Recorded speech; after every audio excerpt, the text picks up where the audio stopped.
Electric Fire Chapter 18, Closing Road.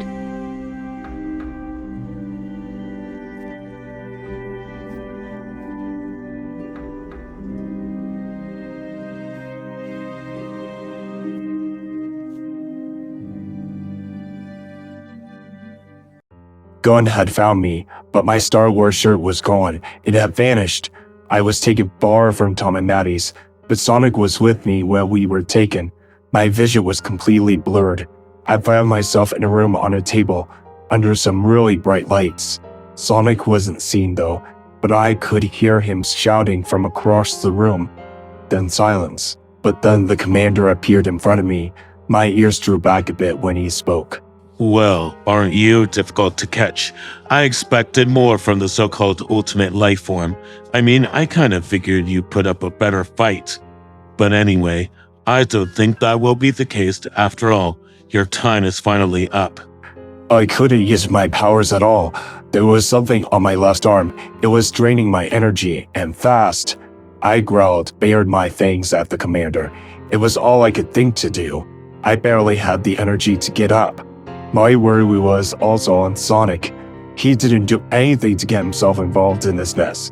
Okay, sure, he escaped the cage and we destroyed a lab, but it isn't like we hurt anyone.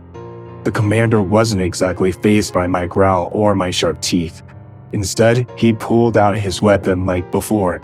He wasn't wanting to send me back to isolation, but instead he wanted to end me right there. I never really gave him a reason to, but there was no interruptions. Sonic couldn't stop him, neither could I. As for your friend, well, I told one of the men here that he could do whatever he wanted with him. Agent Stone chose to do exactly what Robotnik wanted to do before he vanished. He thinks he could use his power to bring him back. We need his intelligence, after all. With that, the gun was aimed towards me, but then things went black. I woke up in Sonic's bed. The room was still dark. I didn't feel comfortable staying by him after realizing that it was all a dream. I ended up leaving the room. Sonic was still asleep. He was purring a bit, probably having a good dream. I went downstairs to get a glass of water before heading to the living room after I drank some water. The couch looked comfortable though. Ozzy was curled up on it snoring. I didn't want to wake him or kick him off the couch. I couldn't go back to Sonic, and I didn't want to steal Ozzy's spot. I ended up going to Tom and Maddie's room. Tom wasn't a heavy sleeper, it seemed. He awoke just as I stepped in. Guess he heard my footsteps. Sonic? He whispered, trying not to alert Maddie. It's Shadow, actually. I responded in a whisper as well. I had a nightmare. I didn't want to stay in Sonic's room. Tom thought for a moment, but then he got up. Alright, you can stay with us. His voice was still a whisper. The bed was a queen-sized bed from what I could tell. Back on the Ark, if I had a nightmare, I used to curl up beside Maria. We shared a room back then, but we had separate beds. I climbed in, and then Tom scooted back into bed. Maddie wasn't disturbed at all. Tom fell asleep pretty quickly after he settled back down. It wasn't long before I fell asleep. I didn't take up too much space, at least. No more nightmares haunted me for the rest of the night. I kinda felt bad for leaving Sonic's side.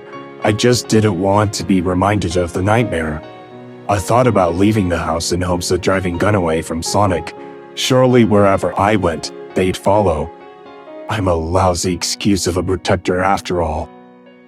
Sonic found his home. I felt like I was stealing it from him. I thought maybe it was time to head off on my own. Sure, I felt that protecting Sonic was my destiny, but he has Tom and Maddie, and along with other friends. I was starting to feel as though I belonged somewhere. I decided to stay a little longer due to the fact that Sonic couldn't control his powers very well. It's the least I could do before heading off on my own. Morning soon came. I ended up sleeping in until Sonic came in. Tom and Maddie weren't at the room at the time. Yo, Edgelord, wake up, bud. Maddie made us some breakfast. Bacon, eggs, and toast. I looked up to see Sonic. He seemed happy. I guess Tom told him about what had occurred. He didn't seem upset. Maybe he didn't think I was stealing Tom and Maddie from him. I thought he'd be a bit on edge, but no. Things seemed fine between us. He helped me get off the bed. Getting up on it wasn't a problem, but the getting down part was different. The bed was a bit high off the ground. Keep in mind that Tom and Manny are a bit taller than me. Things went well for the rest of the day. Me and Sonic went into the woods after breakfast. I thought it was the safest place in order to help him gain control of his powers. Out here, there weren't any power lines or any ways to cause a power outage.